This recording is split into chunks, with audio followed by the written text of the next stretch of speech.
Oui, bonjour à tous, une nouvelle vidéo concernant les prises de position politique en vue des campagnes, de la campagne présidentielle. Donc j'ai entendu plusieurs leaders politiques, notamment de droite, M. Barnier, M. Bertrand, Mme Pécresse, parler de compétitivité au niveau agricole. On aurait un problème de compétitivité et on aurait un problème d'agribashing.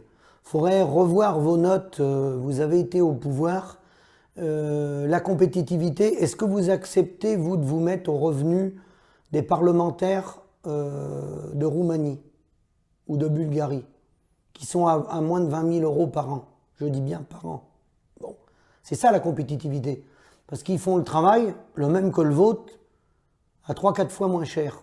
Donc, est-ce que vous acceptez de mettre en compétition l'ensemble du peuple français ou seulement une partie qui est rémunérée par le produit intérieur brut territorialisé, comme vous en tant qu'élu, ou comme beaucoup d'autres métiers? Je rappelle qu'il y a 1600 milliards sur le produit intérieur brut, sur les 2400 milliards de personnes en France, qui sont rémunérées par le produit intérieur brut territorialisé. C'est-à-dire qu'ils ne sont pas mis en compétition. Ils ont des salaires qui sont franco-français. C'est les gens de l'EDF, c'est les ingénieurs, c'est très très large, hein. C'est les gens qui travaillent dans la pharmacie, c'est les gens qui travaillent dans les entreprises. Ces gens-là, ils ont un revenu franco-français. C'est-à-dire que la richesse qu'ils produisent, les pièces qu'ils fabriquent ou le savoir-faire qu'ils ont, ils ont avec une rémunération française. Mais il y a des gens qui font le même travail que ces gens-là, au Pakistan ou ailleurs, dans le monde, et ils peuvent le faire à 5 fois moins cher. Donc voyez-vous, Mme Pécresse, puisque vous vous êtes exprimée il n'y a pas très longtemps à la radio le matin de bonne heure, vous avez dit que le problème de l'agriculture, c'était l'agribashing. Non, vous savez, madame, là vous avez écouté le discours de la FNSEA, l'agribashing, c'est un écran de fumée pour faire diversion, d'où passe notre valeur ajoutée. Vous savez où il est, l'agribashing? Il est dans le groupe LDC, il est chez Denkavit, qui achète les veaux, il est chez Sodial, la coopérative gérée par la FNSEA, il est chez Lactalis, il est chez Savantia, il est chez Jean-Paul Bigard, il est à la Coperle.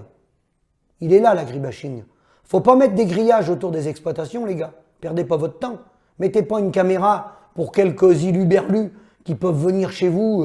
Il va avoir un cas par-ci, par-là. Mais c'est pas ces gens-là qui vont vous mettre en faillite.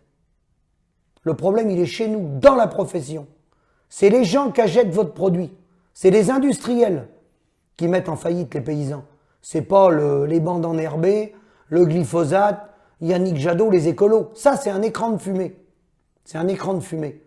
Pour garder en place les gens qui sont en place dans nos structures syndicales et politiques. Non, Madame Pécresse, il faudrait revoir vos notes.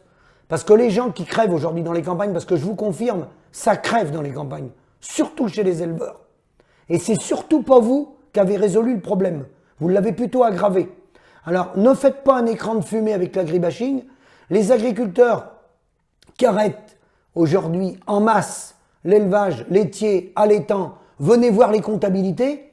Et si vous dites que c'est l'agribashing, sortez-moi les statistiques économiques et MSA avec les arrêts d'activité à cause des écolos ou de l'agribashing, des gens qui ont déposé le bilan.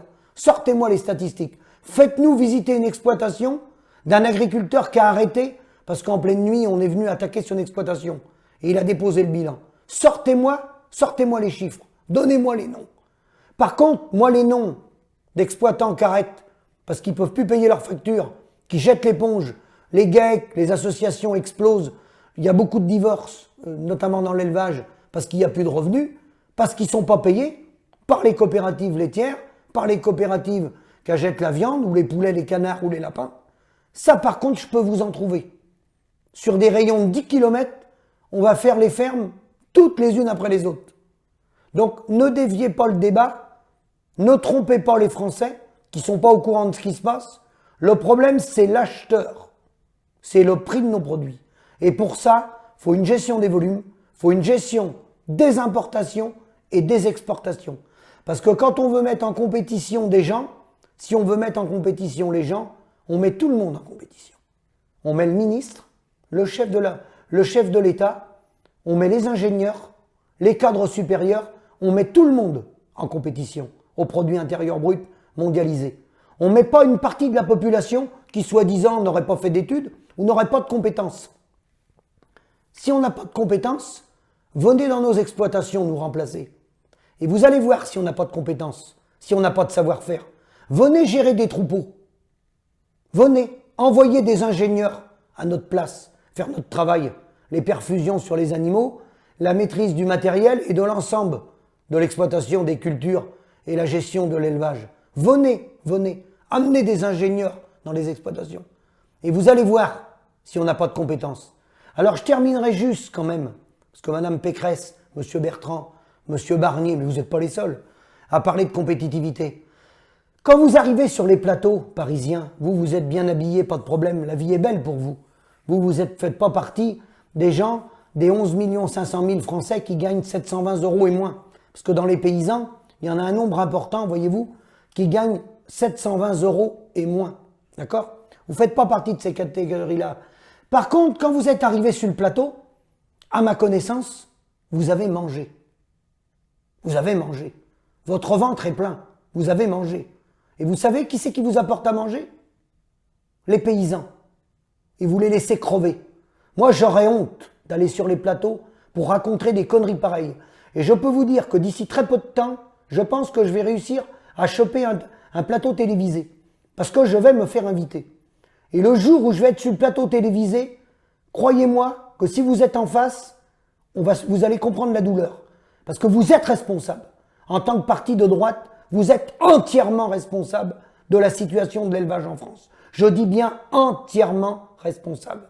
Vous avez vendu la paysannerie pour vendre des armes ou autre chose. Vous nous avez pris en monnaie d'échange. Pardon. Et vous avez le ventre plein. Et les paysans qui travaillent ont le ventre vide. Et on est la profession où il y a le plus de suicides. Donc bravo Madame Pécresse, bravo Monsieur Bertrand, bravo Monsieur Barnier et tous les autres. Et tous les autres.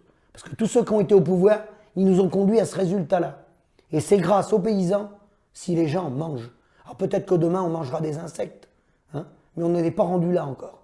Donc c'était un coup de gueule, à bientôt.